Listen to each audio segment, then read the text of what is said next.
৯৯ বছর পর বিরল এক যোগ তৈরি করেছে মাঘী পূর্ণিমার দিন। আর সেই দিন থেকেই কিন্তু পাঁচটা নামের জাতক জাতিকাদের ভাগ্যের পরিবর্তন করতে পারে। এই যে ৯৯ বছর পর বিরল যোগ অত্যন্ত শুভ ফল দেবে। বেশ কিছু রাশির আমি সেই রাশিদের নিয়ে আলোচনা করেছি এবং পাঁচটা নামের নিয়ে আজ আলোচনা করব। নামটা নিয়ে আমি কেন আলোচনা করব? আমার কাছে অনেকেই তাদের প্রেডিকশন করায়, সেটা অনলাইন এবং অফলাইন দুটোই আমার চালু আছে। আর নতুন মন্দির হচ্ছে, আপনারা অনেকেই জানেন, মন্দিরটা ওপেনিং হবে, অর্থাৎ উদ্বোধন হবে আপনার ৮ মার্চ শিবরাত্রির দিন, ঠিক তার পরের দিন কালী পুজো, এবং মায়ের প্রতিষ্ঠিত করা হবে। এই যে দুটো দিন ৮ তারিখ ৯ তারিখ এই নতুন মন্দির চালু হবে। এরপর থেকে এখানেই আপনারা আসতে পারবেন, এটা নদিয়া বীরনগর। আর এই পুজোর মধ্যে আমি এর আগেও কয়েকটা ভিডিওতে বলেছি, আপনাদের প্রত্যেকের আমন্ত্রণ রইল। যারা আমার আশেপাশে আছেন, নদিয়ার মধ্যে আছেন বা কলকাতা, অবশ্যই আসবেন। আর যারা দূরে আছেন তারা এই ভিডিওর মধ্যেই দেখবেন, এবং মায়ের দর্শন করলে আপনার অনেক কিছু বাধা বিঘ্ন কেটে যাবে, এটা আমার বিশ্বাস। কারণ এটা আমাদের বহু পুরনো, বহু দিন ধরে মানুষ উপকার পাচ্ছে, এটা আমাদের বংশ পরম্পরায় ঠাকুর। এখানে মন্দিরটা নতুন, কিন্তু সেই আগের মা এবং বাবার যে শিবলিঙ্গ এবং মূর্তি এখানে আসছে, তাই এর মাহাত্ম্য সবসময় থাকবে। তাই যারা আসতে পারবেন তারা তো সরাসরি আসবেনই, যারা আসতে পারবেন না ভিডিওতে দর্শন করবেন। আমি চেষ্টা করব লাইভ করার জন্য। আর এই মেসেজটা কেন দিলাম, আমি মনে করি আমার প্রোগ্রাম যারা দেখছেন, বিশেষ করে এই ইউটিউব চ্যানেলে, এই ইউটিউব যারা ফলো করছেন আমার, দেখবেন আমি কখনোই কাউকে বলিনি যে আমার চ্যানেলটাকে সাবস্ক্রাইব করুন, আমি ইউজ করিনি। এরকম একটা যদি ভিডিও দেখাতে পারেন তাহলে আমি কি বলবো, আর এই মাথা নিচু করে আপনারা যা বলবেন শুনবো, আমি কখনো বলিনি। কিন্তু আমাকে ভালোবাসা দিয়েছেন, আপনারা সাবস্ক্রাইব অবশ্যই করেছেন বলেই আজ এই জায়গায় আমি আছি। এটা আমার অনলাইন থেকে। অফলাইন তো আমার বহু বহু ভালোবাসার মানুষ আছে। তাই আমি প্রত্যেকের আমার ফ্যামিলি মেম্বার মনে করি। প্রত্যেকে যারা প্রোগ্রাম দেখছে আমার ফ্যামিলি মেম্বার। তাই আমি প্রত্যেকের উদ্দেশ্যেই এই নতুন মন্দির উদ্বোধনটা জানানোর চেষ্টা করলাম যে এই জায়গায় আমার মন্দির প্রতিষ্ঠিত হবে। ৮ তারিখ এবং ৯ তারিখ দুদিন পুজো চলবে। আপনাদের যদি মোটামুটি খুব কাছে হয় আসবেন, দূরে হলে তো সম্ভব না সেটা। যাই হোক, আজকের আলোচনা আমি নাম দিয়ে কেন করছি, যেটা বলতে গিয়ে এই কথাগুলো বললাম।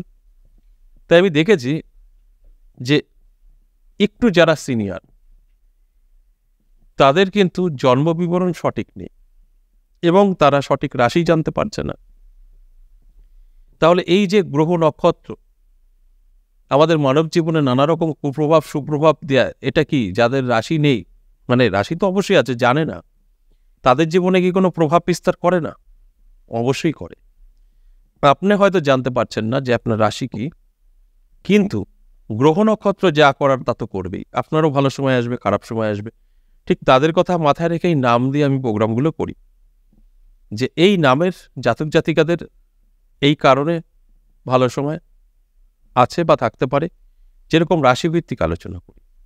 তাই আশা করব আপনারা প্রোগ্রামটা যারা দেখছেন তারা নাম দিয়ে ফলো করে মিলিয়ে নিতে পারেন, অবশ্যই আপনাদের সাথে মিলবে।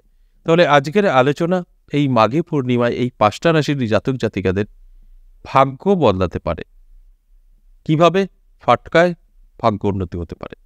তাই অ্যালার্ট থাকতে হবে, চোখ কান খোলা রাখতে হবে, চেষ্টা পরিশ্রম আপনাদের রাখতে হবে, তবেই কিন্তু আমার কথাগুলো মিলবে।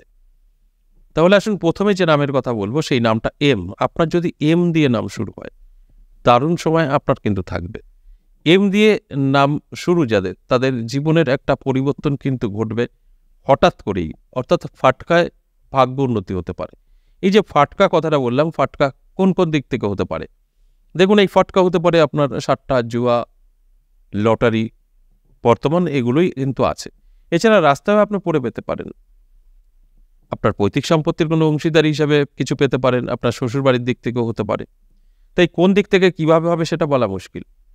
তবে জীবনের একটা পরিবর্তন হবে, এগুলো কিন্তু বলা সম্ভব। গ্রহ এবং নক্ষত্র কি অবস্থায় অবস্থান করছে তার উপরে ভিত্তি করে এই আলোচনা, এবং তার সাথে এই মাঘী পূর্ণিমার একটা মাহাত্ম্য তো আছেই। 2 নাম্বার যে নামের কথা বলবো, আর আপনার যদি আর দিয়ে নাম শুরু হয়, আপনারও কিন্তু সেম দারুণ সময় এই দিনগুলো থাকবে। অর্থাৎ এই মাঘী পূর্ণিমার দিন আপনার চোখ কান খোলা রাখতে হবে এবং ভাগ্য পরীক্ষা করতে হবে, কারণ ফাটকায় ভাগ্য উন্নতি হবার সম্ভাবনা কিন্তু প্রবল হারে আছে। তাই এই যে ফাটকায় ভাগ্য উন্নতি, সেখানে বুঝতেই পারছেন আপনার ভাগ্য কিন্তু পরীক্ষা করতে হবে, তাছাড়া কিন্তু ফাটকায় ভাগ্য উন্নতি হওয়া সম্ভব না। তাই এই কারণেই আপনাদেরকে বলা হয় যে সম্পূর্ণ ভিডিওটা দেখার জন্য। এই যে দেখছেন, আপনি জানছেন, আপনাকে অ্যালার্ট করা হচ্ছে, যদি অ্যালার্ট থাকতে পারেন তাহলে আপনার ভাগ্য বদলেও যেতে পারে। আপনি যেভাবেই থাকেন না কেন, যত কষ্টেই থাকেন না কেন, আপনার কিন্তু সব বদলে যেতে পারে। তাই অবশ্যই অ্যালার্ট থাকুন। 3 নাম্বার যে নামের কথা বলবো, এস। আপনার যদি এস দিয়ে নাম শুরু হয় তাহলে কিন্তু একই কথা বলবো, দারুণ সময় আপনারও থাকছে এই মাঘী পূর্ণিমার দিন। বিরল যোগ এবং বেশ কিছু গ্রহ আপনার জীবনকে কিন্তু বদলে দেবে। এর জন্য আপনাকে কি করতে হবে? চোখ কান খোলা রাখতে হবে এবং ভাগ্য পরীক্ষা করতে হবে। ভাগ্য পরীক্ষা করলেই আপনার কিন্তু সব যদি ঠিকঠাক থাকে, আপনার ভাগ্য বদলেও যেতে পারে। সবার আগে দেখতে হবে গ্রহ আপনাকে কতটা সাপোর্ট করছে। এই যে আজকের আলোচনা, মূলত 3টে গ্রহ ভালো থাকতে হবে। এই 3টে গ্রহ ভালো থাকলে তবেই কিন্তু আমার কথাগুলো মিলবে। কি কি গ্রহ? দেখুন, বুধ এবং রবি, শনি, এই 3টে গ্রহ যদি আপনার ছকে বা হস্তরেখায় ভালো থাকে, আজকের আলোচনা আপনার জন্য। এরপর আসুন 4 নাম্বার যে নামের কথা বলবো, সেটা পি। আপনার যদি পি দিয়ে নাম শুরু হয় তাহলে এই মাঘী পূর্ণিমা থেকে আপনার ভাগ্য কিন্তু বদলাবে। আর আপনাকে কি করতে হবে? অ্যালার্ট থাকতে হবে, চোখ কান খোলা রাখতে হবে, চেষ্টা পরিশ্রম রাখতে হবে, তবে গিয়ে দেখবেন আপনার জীবনে সাকসেস। আর যদি এগুলো আপনার মধ্যে না থাকে তাহলে কিন্তু আপনি কিছুই পাবেন না। এরকম আপনার সময় আসবে পজিটিভ, আবার চলেও যাবে। আর আপনি যদি এগুলোকে লুফে নিতে পারেন, অর্থাৎ অ্যালার্ট থাকতে পারেন, তাহলে কিন্তু একটা সাকসেস আপনার জীবনে আসতে পারে। আমাদের শুধু সঠিক পথে এগোনোটা প্রয়োজন। সঠিক পথে না এগোলে আমরা অনেক কিছু থেকে কিন্তু পিছিয়ে থাকতে পারি। তাই আপনাদের উদ্দেশ্যে একটা কথাই বলবো, যে এই যে আলোচনাগুলো শুনছেন বা দেখছেন, এর থেকে কিন্তু আপনাকে সম্পূর্ণভাবে জ্ঞানটা অর্জন করতে হবে, সেইভাবে আপনাকে চলতে হবে। আপনার যদি ধারণা থাকে আমার নাম আছে, আমি সব সহজে পেয়ে যাব, কিছু করব না, তাহলে মিলবে না। আশা করি বুঝতে পেরেছেন। সর্বশেষ যে নামের কথা বলবো, সেই নামটি হলো এল।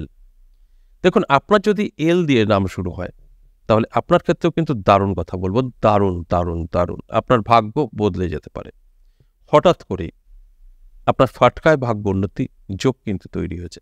সেটা হতে পারে সাট্টা, জুয়া, লটারি, যে কোনো একটি, বা রাস্তায় পড়ে পেতে পারেন, বা যে কোনোভাবেই হোক না কেন, আপনার জীবনে কিন্তু একটা বড় অ্যামাউন্টের অর্থ আসতে পারে। তাই আপনাকে অ্যালার্ট থাকাটা অবশ্যই জরুরি এবং চোখ কান খোলা রাখতে হবে। যদি নতুন কোনো সুযোগ আপনার জীবনে আসে, গ্রহণ করতে হবে, কারণ এগুলো আপনার মধ্যে থাকতে হবে, তা না হলে কিন্তু মেলা সম্ভব না। যেই ভুলগুলো আমরা প্রতিনিয়ত করি, যে আমার রাশি আছে, আমার নাম আছে, এগুলো তো আমারই দাবি, পাবো, এরকমভাবে কাজ করে না। আপনি যতটা সচেতন থাকবেন ততটা সাকসেস পাবেন, যতটা কেয়ারলেস থাকবেন ততটা অবনতি আপনার হবে। এটাই কিন্তু বাস্তব। আমি বাস্তব নিয়ে আপনাদের বোঝানোর চেষ্টা করি, আর লজিক্যালি ভাবে আপনার জীবনে পরিবর্তন আসবে সেই গল্পই আপনাদের সঙ্গে করি। কোনো ম্যাজিক দিয়ে কিছু হয় না। তাই এই যে আপনার জীবনের পরিবর্তন, আপনাদের অ্যালার্ট করা আমার কাজ। কিভাবে আমি আপনাদেরকে এই কথাগুলো বললাম, দেখুন, এই পূর্ণিমাতে বেশ কিছু গ্রহের শুভ প্রভাবের কারণে এইভাবে এই রাশিগুলোর জীবনে পরিবর্তন আসতে পারে। তাই রাশিদেরকে জানানোর কাজটা আমি করলাম, অর্থাৎ তাদেরকে জানালাম যে এই এই হতে পারে, এবার আপনারা তৈরি থাকুন। যদি তৈরি থাকতে পারেন অবশ্যই আমার কথা মিল। আচ্ছা, এ পর্যন্তই। আবারও আসবো নেক্সট ভিডিও নিয়ে, ততক্ষণ ভালো থাকুন। নমস্কার।